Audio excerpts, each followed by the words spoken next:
আলহামদুলিল্লাহ রাব্বিল আলামিন ওয়াসসালাতু ওয়াসসালামু আলা আশরাফিল আমবিয়া ওয়াল মুরসালিন নবিয়িনা মুহাম্মদ ওয়া আলিহি ওয়া আসহাবিহি আজমাইন, আম্মা বা'দ। সম্মানিত উপস্থিতি, আজ যে বিষয়ে কথা বলতে চাই তা হলো কিভাবে আমরা জীবনের শেষ পর্যায়ে এসে মৃত্যুর মুখোমুখি হয়ে ঈমান নিয়ে দুনিয়া থেকে যেতে পারব। সন্দেহাতীতভাবে ভয়াবহ ফিতনা সংকুল একটি সময় আমরা পার করছি। চতুর্দিকে ফিতনার এত বেশি ঘনঘটা, এত বেশি গুটগুটে অন্ধকার, যে ফিতনার এই যুগে ঈমানের সঙ্গে অটল এবং অবিচল থাকা, ঈমান নিয়ে দুনিয়া থেকে চলে যেতে পারা, এটা হলো এই যুগে একজন মুমিনের জীবনের সবচেয়ে বড় কঠিন কাজ এবং বিশাল বড় সাফল্যের বিষয়। রাসূল করিম সাল্লাল্লাহু আলাইহি সাল্লাম ইরশাদ করেছেন, ইন্নামাল আমালু বিল খাওয়াতিম, নিশ্চয়ই বান্দার আমলসমূহ এটা নির্ভর করে শেষ অবস্থায় সে কোন আমল নিয়ে যেতে পেরেছে সেটার উপরে। তো জীবনের শেষ অবস্থায় আমাদের পরিস্থিতি কি দাঁড়াবে এটার উপরে নির্ভর করবে আমাদের আখিরাতের নাজাত এবং মুক্তি। সেজন্য একজন মুমিন তার জীবনের শেষ অবস্থা নিয়ে যার পর নাই চিন্তিত থাকবেন, পেরেশান থাকবেন, ব্যাকুল থাকবেন এবং টেনশন করতে থাকবেন যে আমার জীবনের শেষ অবস্থা কি হয়, আমি কি ঈমান নিয়ে যেতে পারি নাকি ঈমান হারা হয়ে আল্লাহ না করুন আমাকে যেতে হয়। সম্মানিত উপস্থিতি, চতুর্দিকে ঈমান হরণ করার জন্য যত আয়োজন বসেছে, বিশেষ করে শেষ জামানায় এসে শয়তান আমাদেরকে ঈমান হারা করবার জন্য যত রকমের উদ্যোগ নিয়েছে, তাতে নিরাপদে নিজের ঈমান এবং তাকওয়াকে নিয়ে কবরে চলে যেতে পারা এটা কঠিন একটা কাজ, চরম কঠিন একটি কাজ। আর এই কঠিন কাজটি সহজ হওয়ার জন্য বেশ কয়েকটি আমলের কথা আমরা পরামর্শ দেব। তার ভিতরে প্রথম যে আমলটির কথা বলতে চাই তা হলো কোরআন এবং সুন্নাহকে আঁকড়ে ধরা। এটা একজন মানুষ সঠিক পথের উপরে থেকে, সিরাতে মুস্তাকিমের উপরে থেকে, জান্নাতের পথে থেকে মৃত্যুবরণ করতে সবচেয়ে বেশি সহযোগিতা করবে যদি কেউ কোরআন এবং সুন্নাহকে আঁকড়ে ধরে। আল্লাহ সুবহানাহু ওয়া তাআলা তাকে কোরআন এবং সুন্নাহর পথে পরিচালিত করেন এবং সে শেষ জামানায় যত রকমের ফিতনা আছে এই ফিতনা থেকে আল্লাহ সুবহানাহু ওয়া তাআলা তাকে নিরাপদে রাখেন। এই জন্য নবী আলাইহিস সালাতু ওয়াস সালাম বলেছেন, লান তাদিল্লু মা ইন তামাসসাকতুম বিহিমা কিতাবাল্লাহি ওয়া সুন্নাত রাসূলিহি। একটা সময় আসবে যখন প্রচুর পরিমাণে মানুষ মতপার্থক্য করবে। কেউ বলবে এটা সঠিক, কেউ বলবে ওইটা সঠিক, কেউ বলবে এই পথে যাও, কেউ বলবে ওই পথে যাও। আলেমদের মধ্যে নানা রকম মতবাদ পার্থক্য, ইসলামিস্টদের ভিতরে নানা রকম কথাবার্তা। এরকম একটি অবস্থার মধ্যে তুমি দিশেহারা হয়ে যাবে এবং কোথায় যাবে, কোনটা করবে তুমি সিদ্ধান্ত নিতে পারবে না। এরকম শেষ জামানায় এসে যদি দুটি বিষয়কে তুমি মজবুতভাবে আঁকড়ে ধরো, লান তাদিল্লু, তাহলে তোমাকে কোনো অবস্থাতেই কেউ পথহারা করতে পারবে না, তুমি পথহারা হবে না কোনো অবস্থাতেই। একটা হলো আল্লাহর কিতাব, আর একটা হলো নবী সাল্লাল্লাহু আলাইহি ওয়াসাল্লামের সুন্নাহ। একজন মুমিন সে সবসময় খেয়াল করবে কোরআন এবং সুন্নাহর পথে আমি আছি কিনা, আমার এই কর্ম, আমার এই চিন্তা, আমার এই অবস্থানের সপক্ষে কোরআনের কোন নির্দেশনা আছে কিনা, আল্লাহ রাসূল সাল্লাল্লাহু আলাইহি ওয়াসাল্লামের কোন নির্দেশনা আছে কিনা। বাস এই দুইটা বিষয় সে অন্ধ হয়ে যাবে, চরম অন্ধ হয়ে যাবে। এই দুইটা বিষয়ের ক্ষেত্রে নো কম্প্রোমাইজের লেভেলে চলে যাবে। তাহলে ইনশাআল্লাহ তার শেষ জামানায়, জীবনের শেষ প্রান্তে বা কোনো পর্যায়ে এসে আল্লাহ সুবহানাহু ওয়া তাআলা তাকে গোমরাহ করবেন না, সে পথহারা হবে না, সে ঈমানের উপরে ইনশাআল্লাহ দুনিয়া থেকে যাবে। আল্লাহ তাআলা আমাদের সকলকে তৌফিক দান করুন। দ্বিতীয় কাজ হলো নেক আমলের উপরে নিজেকে সবসময় আবদ্ধ রাখা। এটার ফলেও ঈমানের মৃত্যু সহজ হয়। কারণ আল্লাহ সুবহানাহু ওয়া তাআলার নিজাম এবং সিস্টেম হলো বেশিরভাগ ক্ষেত্রে, কিছু ব্যতিক্রম বাদে বেশিরভাগ ক্ষেত্রে মানুষ জীবদ্দশাতে যে যে কাজ করে, যে যে অবস্থাকে বেছে নেয়, তার মৃত্যু হয় ওই অবস্থার উপরে, সে অবস্থার উপরে তার মওত হয়। অর্থাৎ ধরেন একজন মানুষ সারা জীবন প্রত্যেকটা কাজ কোরআন সুন্নাহ অনুযায়ী করার চেষ্টা করেছে, খুঁটে খুঁটে কোরআন সুন্নাহর আমলগুলোকে করার চেষ্টা করেছে, আল্লাহ সুবহানাহু ওয়া তাআলা তাকে সেটার উপরে কি দিবেন? ইনশাআল্লাহ মৃত্যু দিবেন। একটা লোক সারাদিন নাফরমানের পথে থাকে, তো ওই ব্যক্তির নাফরমানির পথেই তার মৃত্যু হবে, সেটাই স্বাভাবিক। তবে হ্যাঁ, কুল্লুন মুয়াসসারুন লিমা খুলিকা, এই হাদিসের আলোকে কোনো কোনো সময় রুট চেঞ্জ হয়ে যায়, ব্যতিক্রমও হয়ে যায়। এই জন্য দ্বিতীয় আমল হলো ইসলামী শরিয়াকে পূর্ণাঙ্গভাবে ফলো করা, কোরআন সুন্নাহকে পূর্ণাঙ্গভাবে ফলো করা। আর এটার জন্য সহযোগিতা হয় যদি মানুষ একটা ভালো পরিবেশকে আঁকড়ে ধরতে পারে, ভালো মানুষের সঙ্গে থাকতে পারে। আল্লাহ সুবহানাহু ওয়া তাআলা বলেছেন, ইয়া আইয়ুহাল্লাযীনা আমানুত্তাকুল্লাহ, হে ঈমানদাররা তাকওয়া অবলম্বন করো, ওয়া কুনু মা'আস সাদিকিন, আর তাকওয়া অবলম্বন করার জন্য উপায় কি? কুনু মা'আস সাদিকিন, সত্যবাদীদের সাথে, ঈমানদারদের সাথে, ভালো মানুষদের সাথে উঠা বসা করা। যারা আল্লাহর নাফরমানের বাইরে, আল্লাহর নাফরমানের পথে চলে না, আল্লাহর নির্দেশের বাইরে চলেন না, যাদের ভিতরে ইখলাস আছে, নিষ্ঠা আছে, এরকম মানুষদের সাথে যখন মানুষ উঠা বসা করে, তাদের সান্নিধ্য অর্জন করে, তখন আল্লাহ সুবহানাহু ওয়া তাআলা তাকেও তাকওয়ার পথে চলতে সাহায্য করে। বিশেষ করে ফিতনার যুগে এসে, আখিরি জামানায় এসে এই বিষয়টির গুরুত্ব আরো বেশি বেড়ে যায়। পরিবেশ এত ভয়াবহ যে যেখানে যাই জাহান্নামের আগুনের আঁচ যেন গায়ে লাগবে এমন অবস্থা। চতুর্দিকে জাহান্নামের ফাঁদ পাতা আছে শয়তানের তরফ থেকে। এরকম একটা পরিস্থিতিতে ভালো ভালো মানুষ যারা হারাম থেকে বেঁচে চলে, হালালের পথে চলে, তাকওয়ার পথে চলে, ইখলাসের পথে চলে, আল্লাহ সন্তুষ্টি ছাড়া জীবনে আর তাদের কোনো টার্গেট নেই, যারা বস্তুবাদী এই জীবন ব্যবস্থা থেকে অনেক দূরে, আল্লাহ সুবহানাহু ওয়া তাআলা তাদেরকে দ্বীনের জন্য, ঈমানের জন্য, আখিরাতের জন্য নির্বাচন করেছেন। এরকম মানুষগুলোর সঙ্গে খুঁজে খুঁজে, খুঁটে খুঁটে তাদের সাথে যদি চলা যায়, তাহলেও ঈমানের উপরে, নেকামল উপরে অটল অবিচল থাকা যায়। আল্লাহ সুবহানাহু ওয়া তাআলা আমাদের সকলকে তৌফিক দান করুন। 3 নম্বর আমল হলো মাঝে মধ্যে বা প্রায় ঈমানকে নবায়ন করা। ঈমানকে নবায়ন করা, এখানে আসছে জাদ্দিদু ঈমানাকুম, তোমরা তোমাদের ঈমানকে নবায়ন করো। কয়দিন পর পর ঈমানকে নতুন করে আনো, নতুন করে আনো। কারণ কোন কাজে, কোন কথায়, কোন বিশ্বাসে ঈমান হারা হয়ে গেছে অথবা ঈমানের মিটার নিচে নেমে গেছে তুমি নিজেও জানো না। সেজন্য ঈমানকে বেশি বেশি নবায়ন করো। জাদ্দিদু ঈমানাকুম। ক্বালু কাইফা নুজাদ্দিদু ঈমানানা ইয়া রাসূলুল্লাহ, তারা জিজ্ঞাসা করলেন, হে আল্লাহর রাসূল, আমরা ঈমানকে কিভাবে নবায়ন করব? কি করলে ঈমানকে রিনিউ করা হবে? এই রিনিউটা কিভাবে করব? তিনি বললেন, ক্বাল আকসিরু মিন কওলি লা ইলাহা ইল্লাল্লাহ।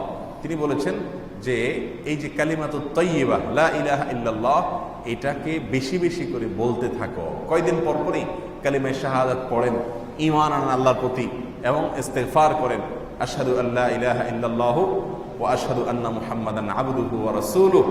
কয়দিন পর পরই করতে থাকেন, বলতে থাকেন, নতুন করে ঈমান আনেন। ঈমানকে কয়দিন পর পর ঘন ঘন করে রিনিউ করেন। কারণ শেষ জামানায় অনেক জানা অজানা নানা কারণে ঈমান মানুষের চলে যায়, ছুটে যায়, দুর্বল হয়ে যায়, যার কারণে বেশি বেশি ঈমান নবায়ন করা। এটা হলো ঈমানের সঙ্গে দুনিয়া থেকে যাওয়ার জন্য তৃতীয় গুরুত্বপূর্ণ একটি আমল। আল্লাহ সুবহানাহু ওয়া তাআলা আমাদেরকে বেশি বেশি করার তৌফিক দান করুন। নাম্বার 4, অনেক উলামায়ে কেরাম পরামর্শ দিয়েছেন মেসওয়াক করা বেশি বেশি করে। কারণ রাসূল করিম সাল্লাল্লাহু আলাইহি সাল্লামের জীবনের শেষ আমল ছিল মেসওয়াক। তিনি আয়েশা রাদিয়াল্লাহু তাআলা আনহার কোলে মাথা রেখে তার জীবনের শেষ নিঃশ্বাস যখন ত্যাগ করেছেন, তার জীবনের শেষ আমল ছিল মেসওয়াক করা। তো মেসওয়াক করে, কালিমায়ে শাহাদা পাঠ করে, আল্লাহর প্রতি ঈমান এটা প্রকাশ করে দুনিয়া থেকে চলে যাওয়ার যে তৌফিক নসিব হয়েছে, এখান থেকে অনেক উলামায়ে কেরামগণ বলে থাকেন যে এটার উপরে ভিত্তি করে মেসওয়াক বেশি বেশি করে করা, এটা ঈমানে মৃত্যুর জন্য সহায়ক একটি আমল। মেসওয়াক তো আমাদের সমাজ থেকে এখন বিদায় নিয়ে গেছে।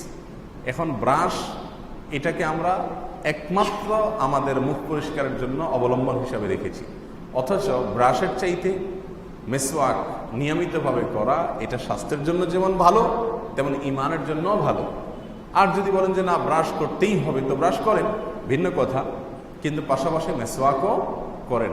নবী সাল্লাল্লাহু আলাইহি ওয়াসাল্লাম বলেছেন যে আমি যদি তোমাদের জন্য কঠিন মনে না করতাম, লাউলা আন আশুক্কা আলা উম্মতি লামারতুহুম বিসওয়াকি ইনদা কুল্লি সালাহ আও ইনদা কুল্লি ওযু। কয়েক হাদিসে কয়েক রকম আসছে যে প্রত্যেক নামাজের সময় মেসওয়াক করার নির্দেশ আমি জারি করে দিতাম যদি আমি তোমাদের জন্য এটা কষ্টকর মনে না করতাম। এই জন্য মেসওয়াকের আমলটা খুব বেশি বেশি করা, এটাও ঈমানের সঙ্গে দুনিয়া থেকে বিদায় হওয়ার জন্য সহায়ক আমল। এই জন্য এই আমলটা বেশি বেশি করবো ইনশাআল্লাহ। নাম্বার 5, বেশ কিছু দোয়া আছে আল্লাহর কাছে একেবারে কায়মনোবাক্যে চোখের পানি ফেলে একাকী নিঃসঙ্গে বসে দোয়াগুলোর অর্থকে অনুধাবন করে বুঝে বুঝে আল্লাহর কাছে এই দোয়াগুলো সবসময় করতে থাকা, অ্যাপ্লিকেশন করতে থাকা যে আল্লাহ আমার জন্য ঈমানের সঙ্গে মৃত্যু হয়, আমি যেন তোমার প্রতি বিশ্বাস নিয়ে যেতে পারি, আমি যেন বেঈমান হয়ে যাওয়া না লাগে, আমার জন্য শেষ পরিণতিটা খারাপ না হয়, শেষ ভালো যার সব ভালো তার, এটা হাদিসেরই মর্মার্থ। অতএব আমার খারাপ যেন কর্মের মাধ্যমে আমার শেষ এবং বিদায় দুনিয়া থেকে না হয়, সেজন্য নবী আলাইহিস সালাম অনেকগুলো দোয়া শিক্ষা দিয়েছেন এবং স্বয়ং রাসূল করিম সাল্লাল্লাহু আলাইহি ওয়াসাল্লাম অনেকগুলো দোয়া পড়তেন। আর কোরআনে কারীমও আল্লাহ সুবহানাহু ওয়া তাআলা অনেকগুলো দোয়া শিক্ষা দিয়েছেন, দোয়ামূলক অনেকগুলো আয়াত আছে, সেগুলো বেশি থেকে বেশি পাঠ করা। তার ভিতরে একটি দোয়া হলো আল্লাহুম্মা ইন্নী আউযু বিকা আন উশরিকা বিকা ওয়া আনা আ'লাম ওয়া আস্তাগফিরুকা লিমা লা আ'লাম। আল্লাহুম্মা ইন্নী আউযু বিকা, আল্লাহ আপনার কাছে আমি আশ্রয় চাই, আন উশরিকা বিকা ওয়া আনা আ'লাম, আমার জ্ঞাতসারে আমি জেনে বুঝে আপনার প্রতি শিরক হয়, আপনার প্রতি অংশীদার সাব্যস্ত করা হয়, এরকম ভয়াবহ অপরাধ থেকে আমি যেন বেঁচে থাকতে পারি, আপনার কাছে আমি আশ্রয় চাই।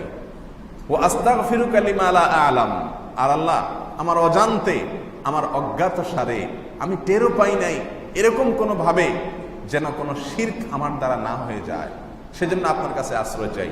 আল্লাহুম্মা ইন্নী আউযু বিকা আন উশরিকা বিকা ওয়া আনা আ'লাম ওয়া আস্তাগফিরুকা লিমা লা আ'লাম। আল্লাহ জ্ঞাতসারে অথবা অজ্ঞাতসারে কোনোভাবে আমার দ্বারা যেন শিরক না হয়, এটা থেকে যেন বেঁচে থাকতে পারি, এই দোয়া বেশি বেশি করে আল্লাহর কাছে পাঠ করা এক।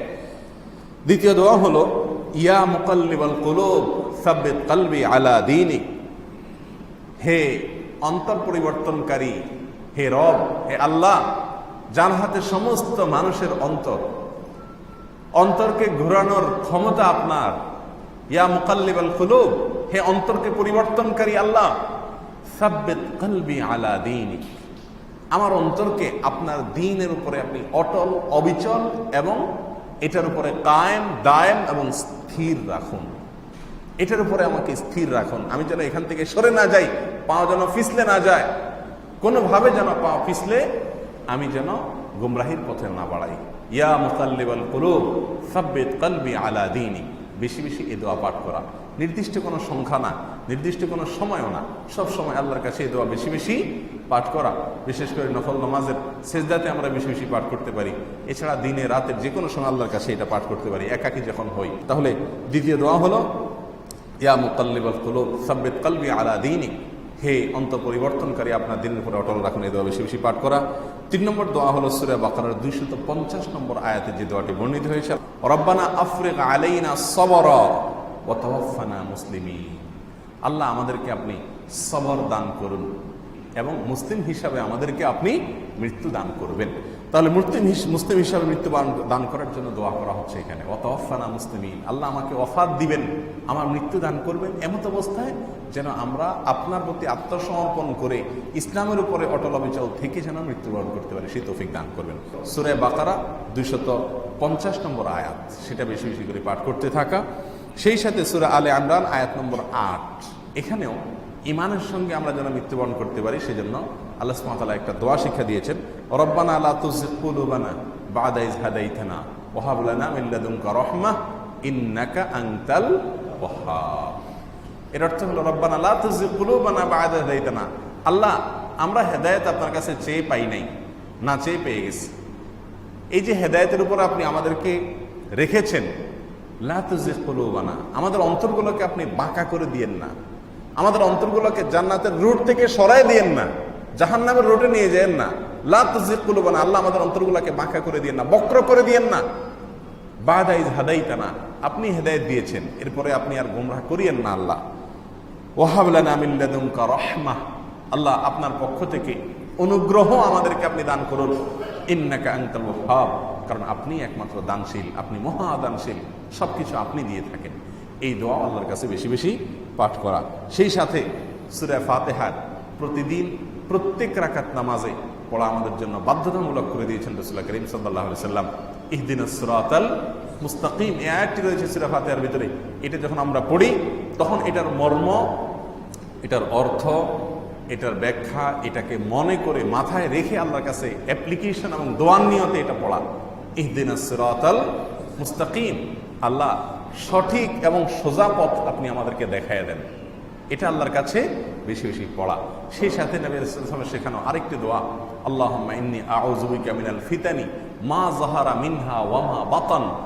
তিনি বলেছেন, আল্লাহ রাসূল সাল্লাল্লাহু আলাইহি ওয়াসাল্লাম বলেছেন যে তোমরা প্রকাশ্য এবং অপ্রকাশ্য সব ধরনের ফিতনা থেকে আল্লাহর কাছে আশ্রয় চাও।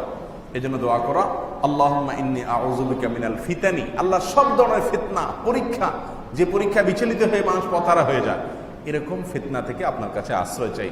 মা যাহারা মিনহা, যে ফিতনাগুলো বোঝা যায়, পরিষ্কার প্রকাশ্য সেগুলো, ওমা বাতান, যে ফিতনাগুলো বোঝা যায় না, উপর দিয়ে ভালোই মনে হয়, ভেতরে আসলে এর পেছনে ফিতনা লুকায়িত আছে, এই সব ধরনের ফিতনা থেকে আল্লাহ আপনার কাছে আমরা আশ্রয় চাই। এই জাতীয় দোয়াগুলো বেশি থেকে বেশি পাঠ করা, এটাও ঈমানের সঙ্গে দুনিয়া থেকে যাওয়ার জন্য সহায়ক আমল। আল্লাহ সুবহানাহু ওয়া তাআলা আমাদের সকলকে এই সব আমলগুলো বেশি থেকে বেশি করার তৌফিক দান করুন। ফিতনার এই ভয়াবহ যুগে, যেখানে চতুর্দিকে ফিতনার হাতছানি, জাহান্নামে যাওয়ার জন্য শত সহস্র অগণিত ফাঁদ শয়তান এঁটে রেখেছে, এখান থেকে বেঁচে থাকা, বেঁচে নিজের ঈমানকে বাঁচায়া আত্মরক্ষা করে তারপরে আখিরাতে আল্লাহর প্রতি পরিপূর্ণ ঈমানকে নিয়ে চলে যাওয়া, আল্লাহি এটা হলো এই যুগের সবচেয়ে বড় মিরাকল, এটা হলো এই যুগের সবচেয়ে বড় আশ্চর্যের বিষয়, যে কেউ তার ঈমানকে, তার দ্বীনকে পরিপূর্ণভাবে হেফাজত করে নিয়ে চলে যেতে পেরেছে দুনিয়া থেকে। আল্লাহ সুবহানাহু ওয়া তাআলা আমাদের সকলকে সেই তৌফিক দান করুন। জাযাকুমুল্লাহু খায়রা ওয়া আখিরু দাওয়ানা আনিল হামদুলিল্লাহি রাব্বিল আলামিন।